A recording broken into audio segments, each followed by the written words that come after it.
We are the greatest consumer generation in history. All the stuff that we bought on Instagram, that we saw it, we had to have it. We have an immediate gratification. It's just human nature. One of my premises is invest in stocks, not stuff. There was this trade that happened where there was a young trader, he was 25 years old, built this bot into his system. He made $30 million in 7 minutes on a rumor that came out. Nobody got broke taking a profit. If it gets to 50.5, I immediately sell 50% of my trade. Why does the stock go up? More buyers than sellers. Why does the stock go down? More sellers than buyers. That's the simplest answer. Hope is not a strategy. FOMO is not a strategy for successful trading. Okay. Yes. Welcome back to episode 2 of the Money Signal podcast with Einstein and Tsvetta. So today I would love to talk about market psychology 101 and specifically why fear and FOMO, in your opinion, still rule modern investing and investors. So I love tying things back to conversations we've had. Right. And I've told you many times that, in my opinion, you should have your own podcast where you just talk about Wall Street back in the day. For sure. So I want to tie this back to our last episode where you talked about back in the day how psychology 101 was implemented by looking at the traders who aggressively you were trying to figure out back in the day what they were going to go invest in, how much. So kind of back to that idea. Okay, so if we go back to that, so we need to make a differentiator for a little bit because I'm trading on the floor of the stock exchange, right? I started in 1885. I've been working there a long time. I went to high school with Alexander Hamilton. I was at George Washington's inauguration. Neither of them have survived as long as I have, and I'm just in my prime.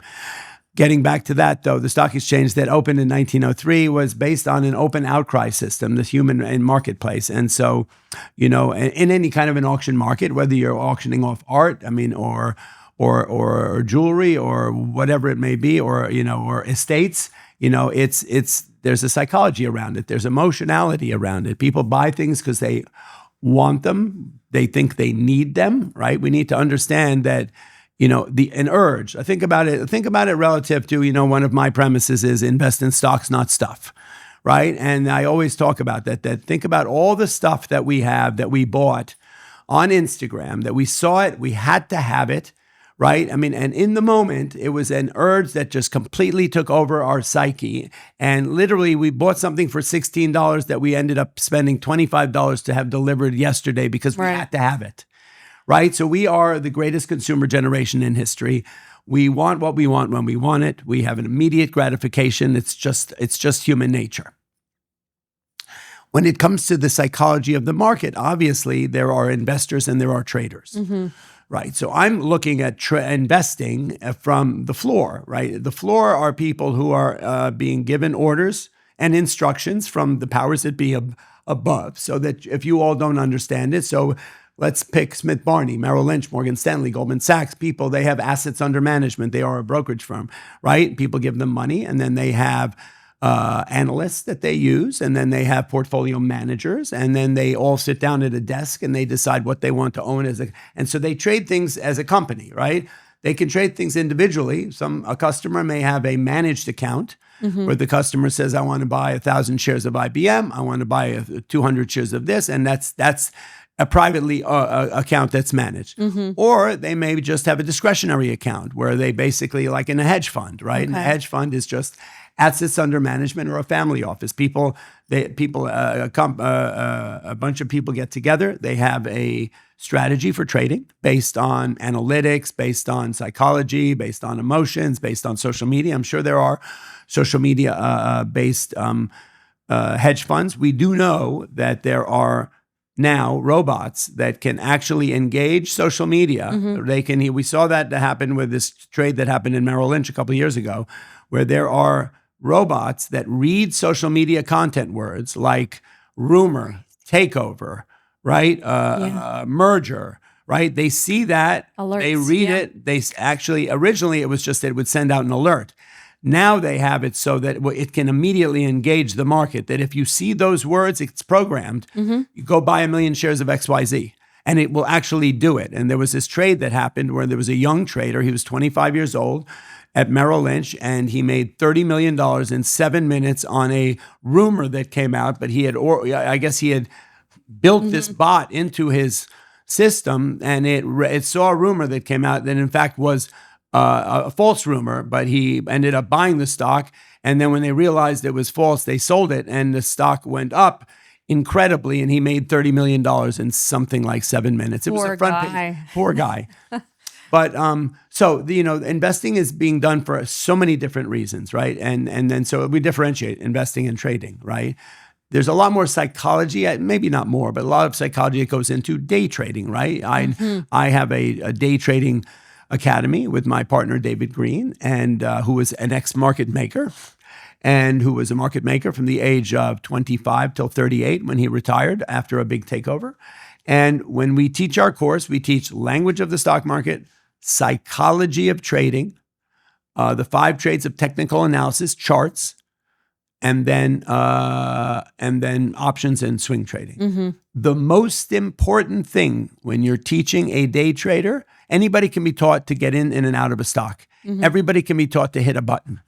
It's what you do when you get into the stock is where the psychology takes over. Interesting. Tell me more. Well, so there are people who are afraid. They buy it on fear, FOMO. They buy it on FOMO, hype, and hope, right? Uncle Herbie on the internet says, go buy that stock. They buy it. They immediately make 2, 3, 4 cents. They sell it, right? That's just throwing a dart at a wall and hoping you make money. Hope is not a strategy. FOMO is not a strategy for successful trading. You may hit it big once, but down the line, the probability of you sustaining that is not very good. So it's what you do when you get into a stock. If you follow the rules, right? Now, the stock exchange also has these incredible tools they give us called stop orders. So you can actually, it's a matter, so think about it. The stock market is all about probability. You buy a stock, if you're a trader and you're a seasoned trader or an educated trader, you buy stock where the probability is more than 50% that you're going to make money. How do you know? How do you find out where the probability is? Technical analysis is one of the ways, right? Investing usually uses fundamental analysis. What does that mean? That means that if you're an investor, a long-term investor, you have an analyst who analyzes the stock like you do, and they've got these many products on the pipeline. They have this much projected earnings for the future. They have this much earnings for this time, and they make a decision that the stock's value is worth that relative to earnings versus revenues and profits and guidance, and they decide that this is a good buy. Okay. That's investment based on fundamental analysis. And trading based on technical analysis is a chart. Stocks trade similar to their historic movement, their historic price action, right? So it's all based on supply and demand, right? And order flow. So when you set up a chart, you put in exponential moving averages. So these are formulas, right? And you follow a stock, right? And stocks are funny based on psychology. What's fascinating now, this really is very key. Technical analysis will identify where there's support in a stock and where there's resistance. Curiously enough, I'll give you a personal case scenario. I was in GameStop the day that it stopped trading 29 times. It was the day that it went from 20 to 483 and back to 70, okay? Wow.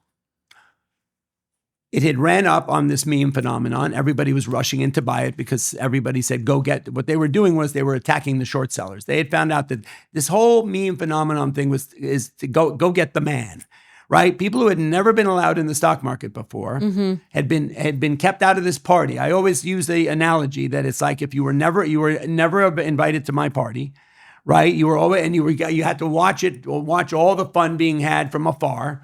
And now suddenly the red ropes are down and it's just mayhem, right? And it's just everybody, right, going crazy. But you weren't told that if you do this and you do this, it's going to not end well. That if you drink 12 shots of vodka and you're going to get sick. Or if you do silly things, you're going to get in trouble. Well, nobody told you that when you get into a stock, you can lose more money than you invested, or that you can lose all the money you had, right? Or that stocks go up for no reason, can also go down for no reason. They didn't tell them that. So their presumption is, those who are really sort of just in it in the first stages of this psychology, hope, hype, and FOMO, are that they're going to buy it, they're going to watch it go up. More people, 92% of the people watched the stock go from 20 to 483, never sold it because everyone on the internet said, don't sell it, it's going to the moon. Yeah. Right? And then they watched it go right back down, and then they had to buy more, and they bought more, and they bought more till it was made them sick, right? And then they sold it, and inevitably it went back up. That's the nature of the psychology of a uninformed, uneducated trader. And a majority of traders, more than 82% of traders who try to day trade fail. It's one of the highest failure rates of any kind of, it's way worse than gambling, way worse than anything. It's more than 85%, I believe, of day traders who attempt to trade, okay? So this was the story. Curiously enough, if you use technical analysis, okay, that is the art of charting. If you let price action and technical analysis govern when you get in a stock and when you get out, and if you use what's called a stop order, which is the stock market gives you the ability to identify how much money you're willing to lose. Okay. I'm willing to risk $50 to make 200. Wouldn't you? You're not a savvy investor. Wouldn't you? If I said to you, you know what? Sure. Give 50 to get 200, you'll do it. Okay. I'll give you several 50s. But you're not willing to risk 200 to make 50. Because if you have one loser, right, you have to have 4 winners to break even. Right. Those aren't great odds. Okay. It's all an odds game, right? Yeah. So technical analysis identifies where stocks are going to stop going down and start going up. It's just historic data, right? We've seen it. There are things called double bottoms. There are things called moving average trades. There are things where lines cross and it identifies a buy signal. We don't have to go into it. It's a longer story than that. Just take me at my word.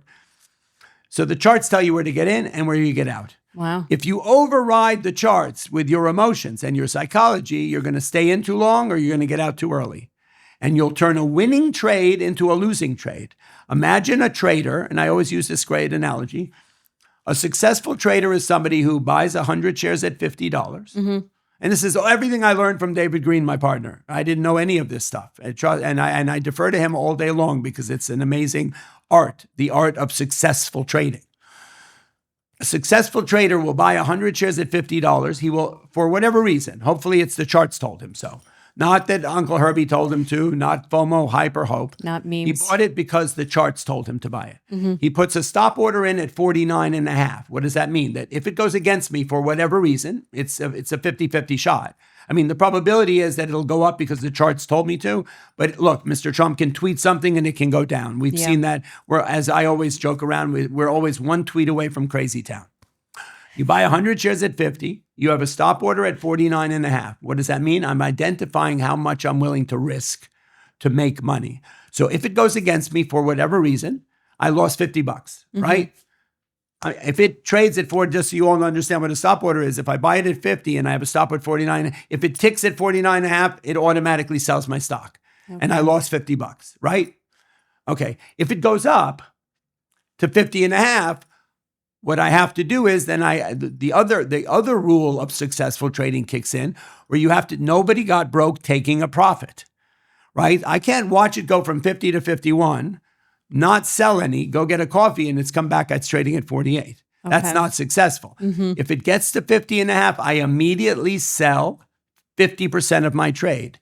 So I just made 50 cents, and then I move my stop order from 49.5 to $50. So now I just made $50, and I cannot lose money on the trade because I am stopped myself at break even. Yeah. That is the greatest feeling in the world. I just made money and I can't lose money.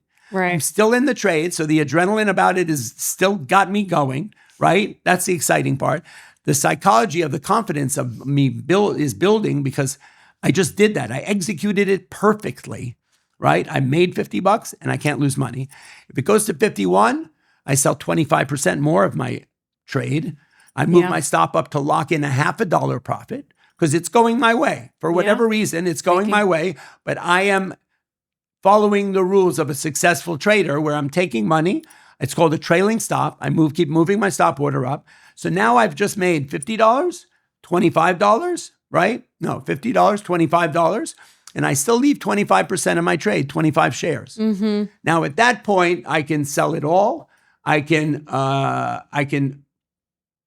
sell it if it goes to 51. I have a number of different choices. It's a matter of I've made some money and I locked in profits. If it goes to 51, I can just sell it all. What a discipline that must be. That is an amazing discipline, because all of your yunkis inside of you want to tell you, don't sell it, it's going to the moon, or I don't want to get stopped out, so I'm not going to use a stop order. You ask 9 out of 10 people, oh, the market maker's there to screw me, I'm not going to do blah, blah, blah.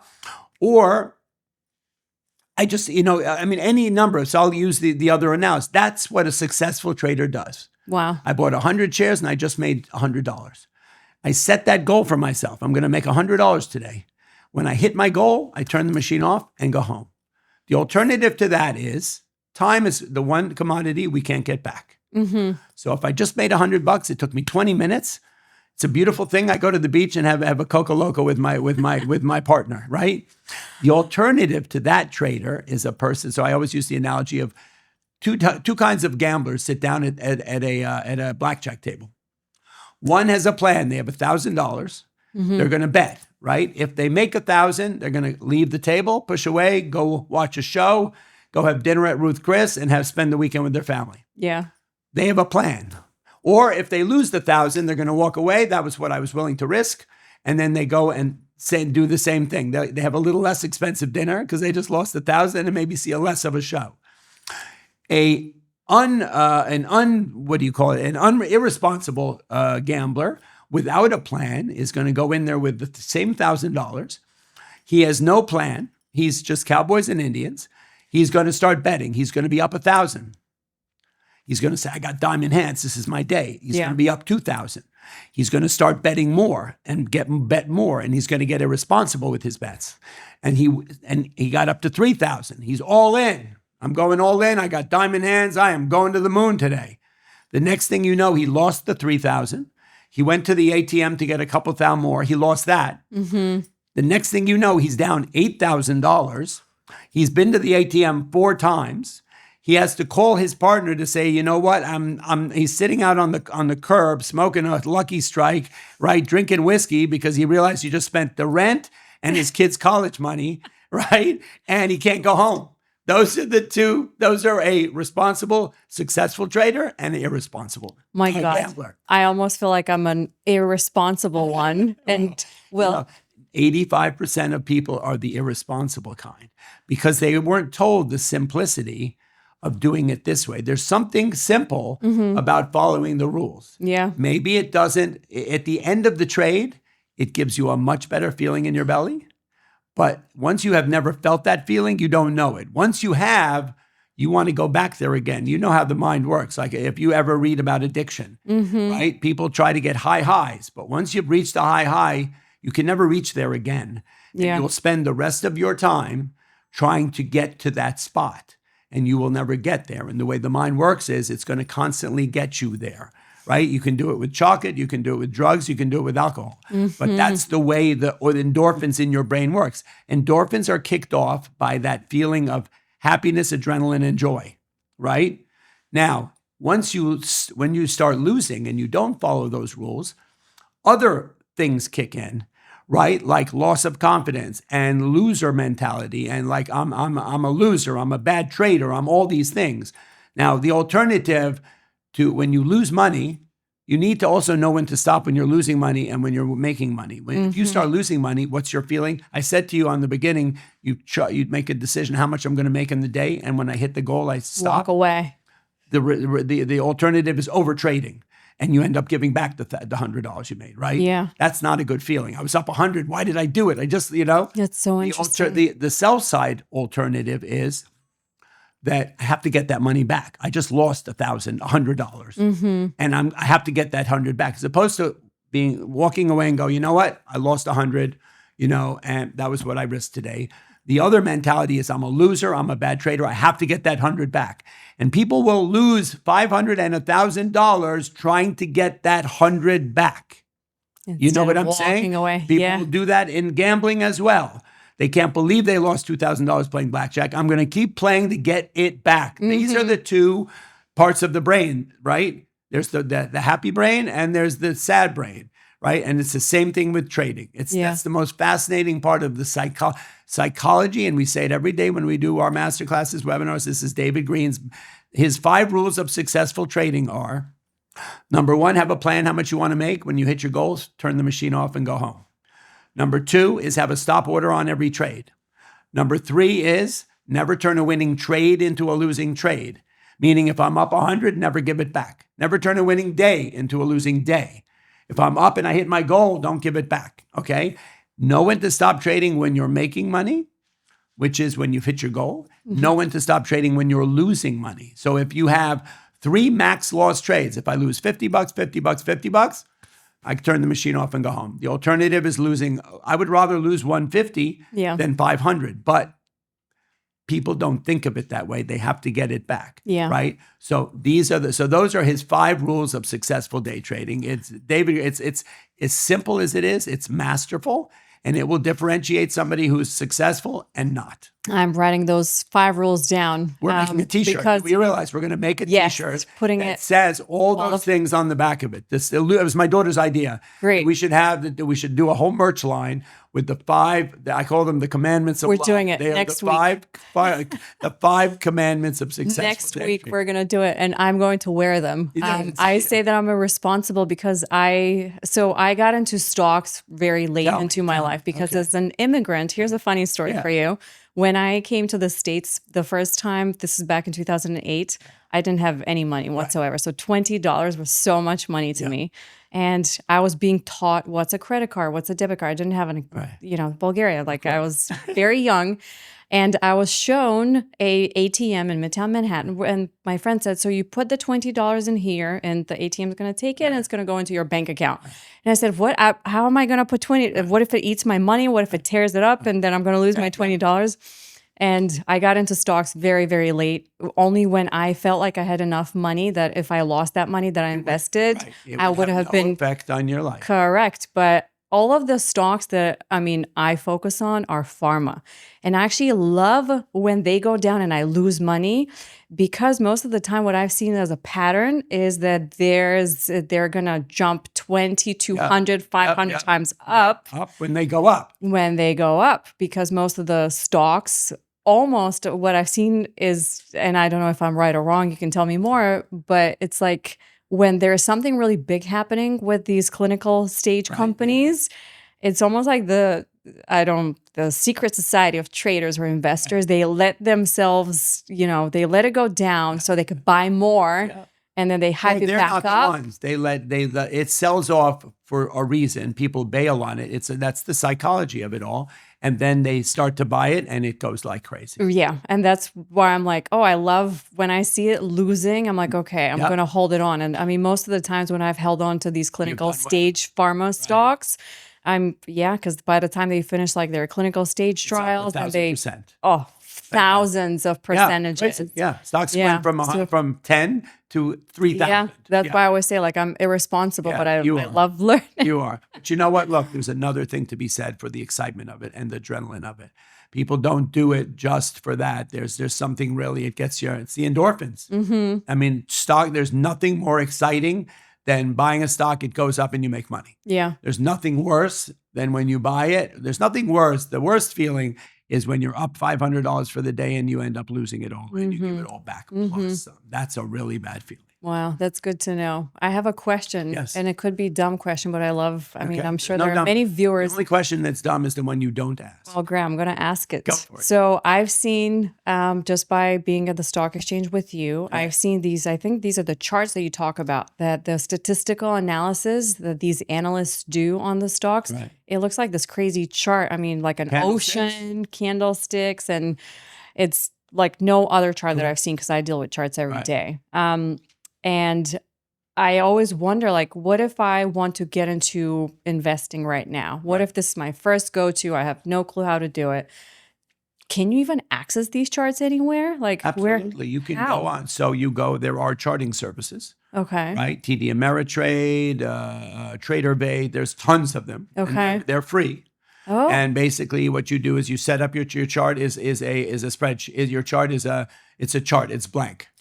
And then you can input all the things you want. Moving averages, pivot points. These are all mathematical calculations. Got it. And there's thousands of things you can put in your chart. What we always say is keep your charts very simple. You only need a few things in there. What you don't want to do is fill them with so many things that they look like air traffic control on 9/11. Now, you know what? Have you ever seen what a air traffic controller chart looks like? There are planes coming from everywhere, and these guys are landing, and they're based on how high the planes are. It looks like crazy.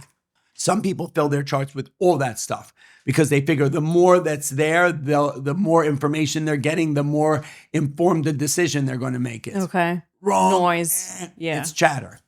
Simple things. What we use, what David uses is exponential moving averages, pivot points, which is a mathematical calculation. In the absence of supply and of support and resistance, you have that. There's a thing called RSI, Relative Strength Index. Okay. What that does is it identifies support and resistance once again. And when all these things line up, right, then you have the charts. You have a 1-minute chart, 5-minute chart, 15-minute chart, hour chart, day chart, week chart, month chart. Got it. And they all move. And then you have moving averages, which is when it's the price of the stock. Yeah. Right? And so when things set up, setting up means that there are different trades. There's a moving average trade, far from moving average trade. There's a base trade, a momentum trade. There are certain components that need to set up, there's a trade called a trend trade. A trend trade is very basic. It's very simple. The stock opens here and it starts to go up and it goes up for the whole day. Now, along the way, it pulls back, right? Yeah. To support, right? Okay.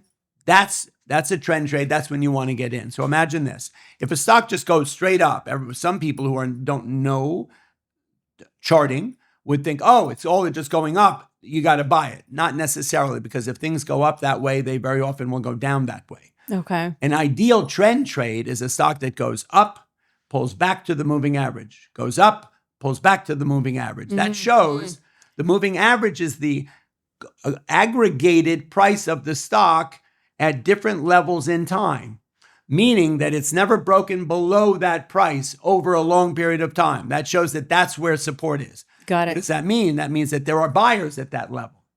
So I'm going to buy a stock once I've identified where the other buyers live. I know that, how come it stops going down and goes up? Well, because there are buyers there. Yeah. The simplest answer, why does the stock go up? More buyers than sellers. Why does the stock go down? More sellers than buyers. That's the simplest answer.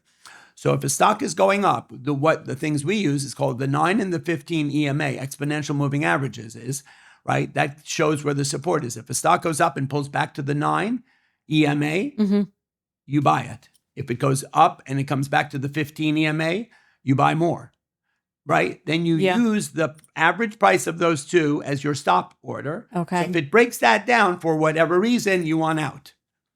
But if it keeps going up, then you ride it, as I just described. You take profits, you move your stop up, and you can ride a trend. If the stock is going, I could probably pull up tons of charts for you today. Not today, because today wasn't a real trendy day. But there are days where it's trending all the way up, and you can ride the trend until it's done riding, and then this chart will tell you this trend is over because it'll break through, right? It'll break through the support. And that means, you know what? The buyers are done. Not me, but all those other guys who have been supporting the stock. Wow. And that's when it's time to get out. Wow. Fascinating. That's a simple lesson in successful day trading. Well, that's honestly, I learned. Courtesy of David Green. I learned so much. And to leave you with something that you should learn from the marketer's perspective. Yes. Our fancy charts. So I work with hedge funds and family offices. Right. Because they are in the prediction game. They want to predict how will a stock trend next quarter. Right. And that's where they come in and look for these marketing agencies to come and analyze. Right. So what they do is they take APIs of software systems, like a software that scrapes the internet for comments and discussions on social media, TV impressions on over the top. So like your Primes and, Hulu's and Netflix and your regular, Fox Business and CNBC, in order to understand where are the consumers, where are the viewers, are they absorbing and taking information from this brand? Meaning, is that brand going to continue trending at the level that they are? Will they go up or down? Right. But also when they take all of the multiple data sets, so they take multiple 10s of 20s of APIs, Zillow data, data from everywhere about the consumer, so they could aggregate it and do a mixture of analysis across all touch points of the consumer, including POS data. So they could then correlate that to the fancy charts that you guys have sure. in order to predict I would imagine market. they could overlap it and make it a killer analysis. Yes, they do. Yeah, that's incredible. Yeah, that's exciting. I got to show you that one. I really would love to see that, because that's a whole nother level. That's taking it from simple technicals to technicals plus you. That's you. That's me, and plus you equals equals money signals. Let's go. Yeah, from Main Street to Wall Street. Main Street to Wall Street. Einstein and Tsvetta. Well, thank you so much for the that was beautiful exciting. episode. Episode number 2. It's one for the books.